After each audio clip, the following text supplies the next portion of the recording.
Hello viewers, আসসালামু আলাইকুম। আশা করি সবাই ভালো আছেন। আপনারা দেখতে পাচ্ছেন এখানে এক ভাই কি করছে। এই ভাই, এই এই দাঁড়াও দাঁড়াও দাঁড়াও, তুমি এখানে কি করছো? ব্লগ বানাচ্ছ? ও আচ্ছা, ব্লগ বানাচ্ছ, ঠিক আছে। তো বন্ধুরা, আমি যেটা বলতে চাচ্ছি, এখানে দেখতে পাচ্ছেন ব্লগ বানানো হচ্ছে। আসলে এটা কিসের ব্লগ বানানো হচ্ছে আপনারা হয়তো অনেকে প্রশ্ন করতে পারেন। আসলে বন্ধুরা, এই ব্লগটা আপনার ছাদের জন্য খুবই গুরুত্বপূর্ণ একটি বিষয়। আর এই ব্লগটা যদি আপনি না বানিয়ে আপনার ছাদ ঢালাই দেন, তাহলে আমি বলবো খুবই বড় একটি ক্ষতির মুখে পড়তে পারেন। এখন এই ব্লগটা কি কাজ এবং এই ব্লগটার কি উপকার, সেটাই আমি আপনাদের বলতে চাচ্ছি। তো বন্ধুরা, এখানে দেখতে পাচ্ছেন এই যে ব্লকটা, এটা পুষ্ট হয়েছে 1.5 ইঞ্চি আর পাশ হচ্ছে 2 ইঞ্চি ইন্টু 2 ইঞ্চি। এটা বিস্কিটের মতন, আপনারা ভাবতেছেন যে বিস্কিটের মতন। আর এখানে যে এই ব্লকটা আপনার ভীমের তলে দেওয়া হবে। যাবে এখানে যে ভীমটা দেখতে পাচ্ছেন, এই ভীমটা যে থাকবে, এই ভীমের নিচে এই ব্লকটা থাকবে। এই যে দেখতে পাচ্ছেন এখানে এই যে ব্লকটা দেওয়া হয়েছে, এগুলো হচ্ছে ব্লক। এই ব্লকটা যদি আপনার মানে এটা দেওয়া হয়েছে কেন, আপনার ছাদের যে রডটা আছে সেই রডটা এই ব্লকের উপরে থাকবে। তো ওই ব্লকটার উপরে যদি রডটা না থাকে, তাহলে আপনার এই ভীমের মধ্যে যেই রডটা দিয়েছে সেই রডটা আপনার আমি চোখ দিয়ে দেখতে পারতাম, কারণ শাটারিংয়ের সাথে লেগে থাকবে। তো শাটারিংয়ের সাথে যেন লেগে না থাকে, সেজন্য এই ব্লকটা তৈরি করা হয়েছে।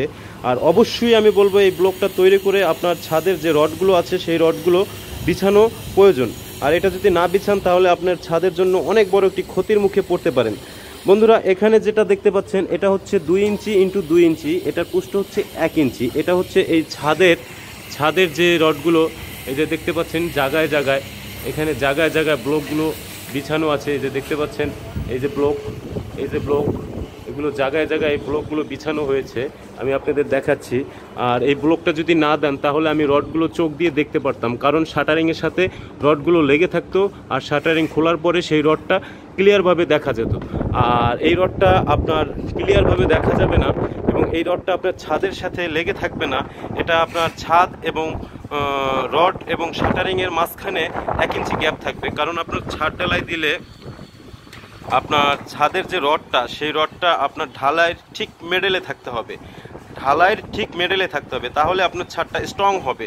আর সেটা যদি স্ট্রং না হয়, তাহলে ঝুঁকিপূর্ণর মধ্যে আপনি পড়তে পারেন। আর বিশেষ করে এইখানে যে ব্লকটা দেখতে পাচ্ছেন, এটা 3 ইঞ্চি। এটা আপনার ছাদের যে দ্বিতীয় জালিটা আছে, সেই দ্বিতীয় জালির রডটা আপনার এই ব্লকের উপরে বসে থাকবে। আর দ্বিতীয় জালি, প্রথম জালি হচ্ছে 1 ইঞ্চি, তারপরের জালিটা হচ্ছে 3 ইঞ্চি। তো 3 ইঞ্চির উপরে দ্বিতীয় জালির রডটা বসবে। আপনার ছাদটা যদি 5 ইঞ্চি ঢালাই হয়, তাহলে আপনার 2 জালি যে রডটা আছে, সেই 2 জালি রডটা সুন্দরভাবে আপনার ঢালাইয়ের ঠিক মাঝখানে থাকতে হবে। আর ঠিক ঢালাইয়ের মাঝখানে যদি আপনার রডগুলো থাকে, আমি বলবো আপনার ঢালাইয়ের এবং আপনার ছাদটা খুবই স্ট্রং হবে। আর ছাদটা বলবো অবশ্যই আপনার সতর্ক থেকে, আপনার একটি ছাদ তৈরি করতে অনেক টাকা খরচ হচ্ছে। আর সেই ছাদের রডগুলো যদি ঠিক মতন আপনারা না বিছিয়ে ছাদটা ঢালাই দেন, তো আমি বলবো অবশ্যই ক্ষতির মুখে পড়ছে। তো বন্ধুরা, আমাদের এই ভিডিওটা যদি ভালো লাগে, তো অবশ্যই শেয়ার করে রাখবেন। এবং আমাদের এই এমডি শাহাদাত মির্জা পেজ থেকে বাড়ি নির্মাণ করার সকল আপডেট, মানে সব ধরনের আইটেম আমি আপনাদের মাঝে তুলে ধরি। এটা আমার ভালো লাগে, সেজন্য আমি তুলে ধরি। তো বন্ধুরা, আমাদের এই পেজটি যদি ভালো লাগে, আপনি বাড়ি তৈরি করতে চাচ্ছেন এবং বাড়ি তৈরি করবেন, সব বিষয়ে পরামর্শ চাচ্ছেন, তাহলে আমাদের এই পেজটা অবশ্যই সাপোর্ট করে পাশে থাকবেন। তো বন্ধুরা, ভালো থাকবেন, সুস্থ থাকবেন। আল্লাহ হাফেজ।